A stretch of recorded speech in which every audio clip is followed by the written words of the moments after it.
Body moves in a particular direction, ठीक है। कोई भी बॉडी एक पर्टिकुलर डायरेक्शन में किसी रेट से मतलब टाइम टेकन से मूव कर रही है, तो उस चीज को हम क्या बोल रहे हैं, वेलोसिटी, ठीक है। और वेलोसिटी क्या है, वेक्टर क्वांटिटी है। वेलोसिटी क्या है, एक वेक्टर क्वांटिटी है। वेक्टर क्वांटिटी का मतलब क्या हो गया, उसके साथ मैग्नीट्यूड और उसकी डायरेक्शन दोनों चलती है साथ में, ठीक है। मैग्नीट्यूड मतलब हो गया उसकी स्पीड, और डायरेक्शन मतलब कोई भी पर्टिकुलर डायरेक्शन, ठीक है।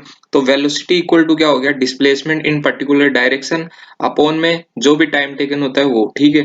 तो वेलोसिटी इक्वल टू क्या हो गया, डिस्प्लेसमेंट अपॉन में टाइम, या डिस्प्लेसमेंट इक्वल टू हो गया वेलोसिटी इनटू टाइम, ठीक है। ये चीज समझ में आई आपको। अब नेक्स्ट क्या है कि a body is said to be moving with uniform velocity है if equal displacement of a body take place in same direction in equal interval of time, ठीक है। अगर कोई बॉडी क्या है कि किसी एक पर्टिकुलर किसी डायरेक्शन में मूव कर रही है, ठीक है, और उसका जो डिस्प्लेसमेंट है वो भी सेम है, और जो एक पर्टिकुलर टाइम में उस चीज को क्या कर रही है, कवर कर रही है डिस्प्लेसमेंट को, तो जो उसकी वेलोसिटी है वो क्या होगी, यूनिफॉर्म वेलोसिटी होगी। यूनिफॉर्म वेलोसिटी मतलब सेम वेलोसिटी होगी, ठीक है। सेम वेलोसिटी से वो क्या कर रहा है, मूव कर रहा है उस डिस्प्लेसमेंट पे, ठीक है। नेक्स्ट क्या है कि if body moves in such a way that that speed that its speed और द डायरेक्शन और both changes with time, the body is said to be have variable speed. देखो वेरिएबल स्पीड का मतलब क्या हो गया कि अगर उसकी जो स्पीड है, देखो यहाँ पर ये हो सकता है कि अगर उसकी जो स्पीड है वो चेंज कर जाए तो जो वेलोसिटी है वो क्या होगी, वेरिएबल होगी, ठीक है। या उसकी क्या कर जाए, डायरेक्शन चेंज हो जाए, डायरेक्शन चेंज हो जाए तब भी जो वेलोसिटी है वो क्या होगी, वेरिएबल। तो दोनों ही, अगर दोनों चेंज हो जाए तब भी क्या होगी, वेलोसिटी वेरिएबल। तो इसको हम इस टाइप से समझ सकते हैं, ठीक है। नेक्स्ट चलते हैं। अब देखते हैं जो एवरेज स्पीड है उसको कैसे समझ सकते हैं। देखो एवरेज स्पीड इक्वल टू क्या होता है, स्पीड एवरेज इक्वल टू क्या होता है, total distance, total distance upon total total time, ठीक है। वो क्या होता है, एवरेज स्पीड।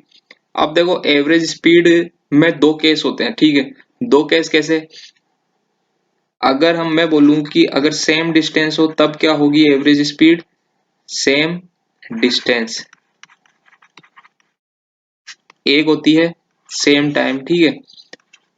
सेकंड क्या होती है, सेम टाइम हो। तो दोनों ही कंडीशन में देखना कैसे समझ सकते हैं इसको, इसको हम एग्जांपल से समझते हैं, ठीक है। देखो फर्स्ट मैंने बोला कि एक ए पॉइंट है, ठीक है। इस ए पॉइंट से इस बी पॉइंट की जो डिस्टेंस है वो क्या मानी मैंने एक्स, और इस बी पॉइंट से एक ये सी पॉइंट है, इसकी जो डिस्टेंस मैंने बोली एक्स। दोनों ही डिस्टेंस क्या है, सेम है, ए से बी और बी से सी, ठीक है। अब मैं बोल रहा हूँ कि ए से बी में जो जो जो स्पीड है, जो स्पीड है वो क्या लग रही है, v equals to 30 kilometre per hour मान लेते हैं, ठीक है। और यहाँ पर v2 मान लेते हैं 40 किलोमीटर पर आवर। तो देखो अगर सेम डिस्टेंस होगी तो अगर हमें यहाँ पर एवरेज क्या निकालनी है, एवरेज स्पीड निकालनी है, तो एवरेज स्पीड यहाँ पर देखो डायरेक्ट एक फॉर्मूला होता है उसको याद रखना। इस कंडीशन में जो एवरेज स्पीड है वो कैसे निकलेगी, 2v1v2 अपॉन में v1 प्लस v2, डायरेक्ट यहां से निकल जाएगी, ठीक है। अगर सेम डिस्टेंस हो तब इस वाले फॉर्मूले में डायरेक्ट यहाँ पर v1 और v2 की वैल्यू रखो और यहाँ से एवरेज स्पीड आ जाएगी, ठीक है। अब देखो अगर सेम टाइम हो तो उस कंडीशन में देखो सेम वही, हमने एक पॉइंट ले लिया ए, और ए से लेके यहाँ ले लेते हैं बी पॉइंट, और इन दोनों बी ए से बी पॉइंट तक जाने में टाइम लग रहा है मान लो टी, ठीक है, टी टाइम लग रहा है। और बी से लेके सी तक जाने में भी टी टाइम लग रहा है, ठीक है। और जो स्पीड है यहाँ लग रही है 20 किलोमीटर पर आवर और यहाँ लग रही है 30 किलोमीटर पर आवर। तो इस कंडीशन के अंदर जो एवरेज स्पीड है उसको निकालने का फॉर्मूला है देखो v1 प्लस v2 अपॉन 2। तो इसके अंदर दोनों स्पीड की वैल्यू रख दो v1 प्लस v2 अपॉन 2। तो v1 और v2 की वैल्यू रख देंगे तो यहाँ से इस कंडीशन में एवरेज स्पीड आ जाएगी, ठीक है। तो ये क्या है, डायरेक्ट फॉर्मूले हैं, मैंने कोई बना के नहीं लिखे हैं। इनको ड्राइव करते हैं तो आपको मैंने यहाँ पर डायरेक्ट बता दिए। अगर सेम डिस्टेंस हो तो एवरेज स्पीड का formula 2v1v2 upon v1 plus v2, और सेम टाइम हो तो उस कंडीशन में एवरेज स्पीड का जो फॉर्मूला है v1 प्लस v2 अपॉन 2। ठीक है, आया समझ में? चले चलिए नेक्स्ट हम बात करते हैं एवरेज वेलोसिटी की। ठीक है, अब देखो एवरेज वेलोसिटी को भी हम क्या कर लेते हैं, किसी एग्जांपल से समझते हैं। देखो देखो कैसे, कि हमने कोई ए पॉइंट लिया और ए पॉइंट से हमने बी पॉइंट तक डिस्टेंस को कवर करी 4 किलोमीटर। ठीक है, 4 किलोमीटर डिस्टेंस को कवर करा ए से बी तक, और ए से लेके सी तक हमने जो डिस्टेंस है उसको कवर किया 3 किलोमीटर। ठीक है, तो ए से बी तक हमने 4 किलोमीटर और बी से सी तक हमने किया 3 किलोमीटर। तो देखो इस कंडीशन के अंदर जो एवरेज स्पीड है, एवरेज स्पीड इक्वल टू क्या होता है, total distance upon total time. तो हम बोल रहे हैं कि D1 ए से बी D1 और D2 अपॉन में T1 प्लस T2। ठीक है, और इस पूरी कंडीशन के अंदर जो टोटल टाइम है, टोटल टाइम लग रहा है 10 आवर का टाइम लग रहा है।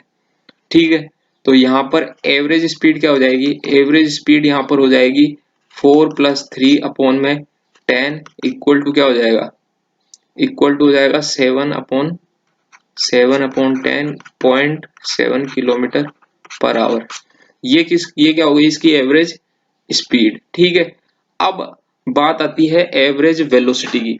तो देखो एवरेज वेलोसिटी के अंदर अगर मैं बात करूं वेलोसिटी एवरेज वेलोसिटी क्या होती है, टोटल जो डिस्प्लेसमेंट है, टोटल मतलब मैं बात करूं टोटल नेट डिस्प्लेसमेंट अपॉन में नेट टाइम। ठीक है, तो यहाँ जो टोटल डिस्प्लेसमेंट है या नेट डिस्प्लेसमेंट है वो क्या है, तो हम बोल रहे हैं कि ये जो ए से सी है ये इसका क्या हो गया, डिस्प्लेसमेंट हो गया। और इस चीज को हम किससे निकाल लेंगे, पाइथागोरस थ्योरम से निकाल लेंगे। तो देखो यहाँ पर ये चीज तो आपको नॉर्मली आती होगी। ठीक है, मैं ये तो सोच सकता हूँ आप, हाइपोटेनियस का स्क्वायर परपेंडिकुलर प्लस बेस का स्क्वायर। ठीक है, तो यहाँ से क्या आ जाएगा, यहाँ से आप निकाल सकते हो 3 का स्क्वायर प्लस 4 का स्क्वायर, तो यहाँ पर क्या आ जाएगा 5, क्या आ जाएगा 5 आ जाएगा। तो ए से सी तक जो डिस्प्लेसमेंट वो कितना आया, 5 किलोमीटर। ये चीज आई समझ में? तो देखो जो नेट डिस्प्लेसमेंट है वो कितना आया, नेट डिस्प्लेसमेंट कितना आया 5, और जो टाइम है टोटल जो टाइम लग रहा है वो 10। तो यहाँ पर एवरेज वेलोसिटी क्या आ गई, 0.5 किलोमीटर पर आवर। आया समझ में, आया समझ में सबको? चले हैं, चलो नेक्स्ट चलते हैं। अब देखो अब रिलेटिव वेलोसिटी क्या होती है। देखो रिलेटिव वेलोसिटी को, इसको तो छोड़ो आप, मैं समझाता हूँ आपको, ऐसे समझो उसको। देखो मैंने यहाँ पर क्या ले लिया, यहाँ ले लेते हैं नीचे। मैंने बोला कि ये कोई ए बस है। ठीक है, ये ए बस है। ठीक है, ये ए बस मूव कर रही है आगे की तरफ 10 किलोमीटर पर आवर से। ठीक है, सेम अगर मैं बोलूँ कि सेम एक और बस है बी, वो भी किससे मूव कर रही है, 10 किलोमीटर पर आवर से। ठीक है, ये दोनों ही सेम डिस्टेंस से मूव कर रही है आगे की तरफ। ठीक है, तो अब अगर मैं बात करूं कि अगर मुझे बी की जो वेलोसिटी है वो क्या करनी है, मेजर करनी है। तो अगर मुझे बी की वेलोसिटी मेजर करनी है तो मुझे इस ए पे क्या करना पड़ेगा, या तो आप बोलो कि ए को रेस्ट में मानना पड़ेगा, या फिर हमने इसके ऊपर चढ़ के इस चीज को क्या बी को क्या कर रहे हैं, मेजर कर रहे हैं। इस टाइप से समझ सकते हो आप। तो देखो अगर इस ए पे ए को रेस्ट में कर देंगे, ए को रेस्ट में कर देंगे तो हम बी की क्या कर सकते हैं, रिलेटिव वेलोसिटी फाइंड कर सकते हैं। तो उस चीज को ही हम क्या बोल रहे हैं, रिलेटिव वेलोसिटी। ठीक है, अगर मैं बोलूं कि हम फाइंड कर रहे हैं कि बी की वेलोसिटी किसके रेस्पेक्ट में, ए के रेस्पेक्ट में। ठीक है, सेम ऐसे हम ए की वेलोसिटी फाइंड कर सकते हैं बी के रेस्पेक्ट में। ठीक है, तो इस चीज को हम क्या बोल रहे हैं, रिलेटिव वेलोसिटी। ठीक है, सेम अब ऐसे आशा कर सकता हूँ। ठीक है, तो यहाँ पर जो ए की वेलोसिटी हम कैसे फाइंड कर सकते हैं, बी, अगर हमें बी की वेलोसिटी फाइंड करनी है तो बी की वेलोसिटी ए के